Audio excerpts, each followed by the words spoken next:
78% of consumers report that they are retracting loyalty at a faster pace than 3 years ago, and that's a bit scary. Surely a reason to find out as much as you can about your customers so that you can serve them better. After all, loyal customers spend more and recommend more, and without loyal customers, you're going to have to work much harder to keep attracting new people to your business. So knowing who your audience is crucial. You just can't work for everyone, appeal to everyone, be for everyone. There isn't enough of you to go around for starters. But more than that, trying to attract everyone means that you'll have a bland brand, and that's not ideal if you're creating a brand that attracts. Knowing who you want to work with really helps you to focus your efforts in the right direction, to the right people in the right way. But it's more than knowing who you want to work with. It's about really knowing that person so well that they actually feel it. 84% of UK customers say that they are loyal to brands that share their values. This is according to Wonderman, and they have created a new concept called Wantonness. So go and check out all about it. There's a link in the blog post. It's all about going above and beyond, getting to know your customer, what we're talking about here, and then providing what you do and then winning them over again and again and again so that they stay. Think incredible customer service, convenience, setting high standards, really caring and being the very best at what you do. You need to find out as much as you can about your people so that you can get to know them really well and understand what makes them tick, what's important to them, what's worrying them, what's making them stay up at night, why do they do what they do, what are their values. You need to know this so that you can tap into their wantonness, so you can keep winning them over, so that you can provide a service which is exactly what they need and also helps them to see how much you get them. Carrie Green says that the more connected you are with your audience, the more you'll be able to resonate with them. I believe that to be true. So how can you find out who your audience is? You need to start with you. What do you do? What problems do you solve? What issues do your customers have? Then look at your customers, the people who buy from you, and see if you can fit them into categories. Who did you most enjoy working with, and who has spent the most money with you? These are the people that you want more of. Are there any similarities between the people who fall into both of these categories? What patterns can you see? Then you can survey your customers, or maybe just the best ones, depends how many you have, and see what comes up.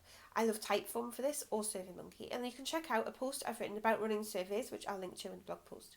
Very importantly, you need to ask them how they felt and what was going on in their business or their lives before and after they worked with you or bought your product. Then you need to check your analytics. There's a lot of good stuff in there. You can dig into your Google Analytics, into Facebook, Twitter, Pinterest, Instagram, whatever you're using. Take a look and see who is actually interested in what you do and who are they.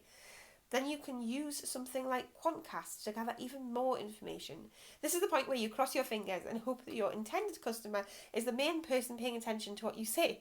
If not, then you either need to refocus your business to aim at the people who are interested in you, or rework your social media to change the outcome.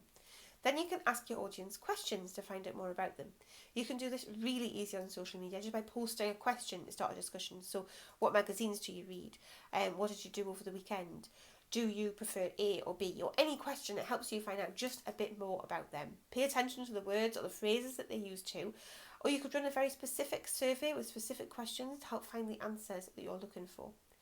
So go where you think where your audience will be as well. Think about the blogs they might read, the books that they might review, the social media profiles, the similar audience, and then go and read the comments, read the book reviews, see what comes up, what sort of things are people saying, asking, complaining about, discussing, what is making people rant, what are people waxing lyrical about. Pay attention.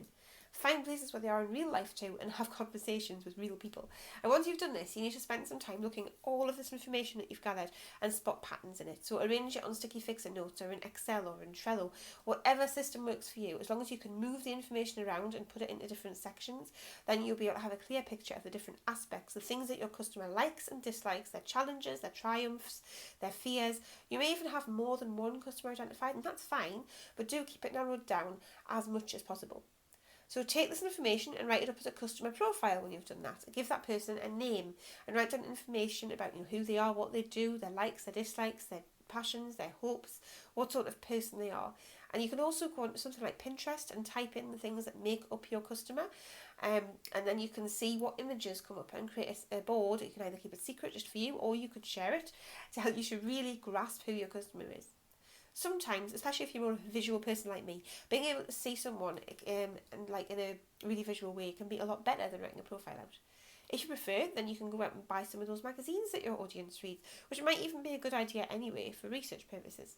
And then use these to create a visual, a vision board, a customer profile board, by sticking the images down on that board.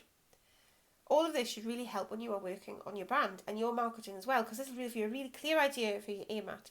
Whether you're just sending your stuff off to a designer, or if you're working on your designs yourself for your business, then you'll be able to refer to your ideal client profile and make sure it's appealing to them, that the colours and the patterns and the typefaces used are aligned with the values and likes of your ideal client rather than yourself. That you'll use wording that would sound like something that they would say. That you'll pay attention to the design elements of the brands that they're interested in, so that you can be relevant to them as well. Knowing what programs they watch or what pages they like on Facebook can really help you to create very targeted adverts. So this is all really useful stuff for more stuff than just your brand identity. You can use it for everything. So who are you wanting to attract to work with you?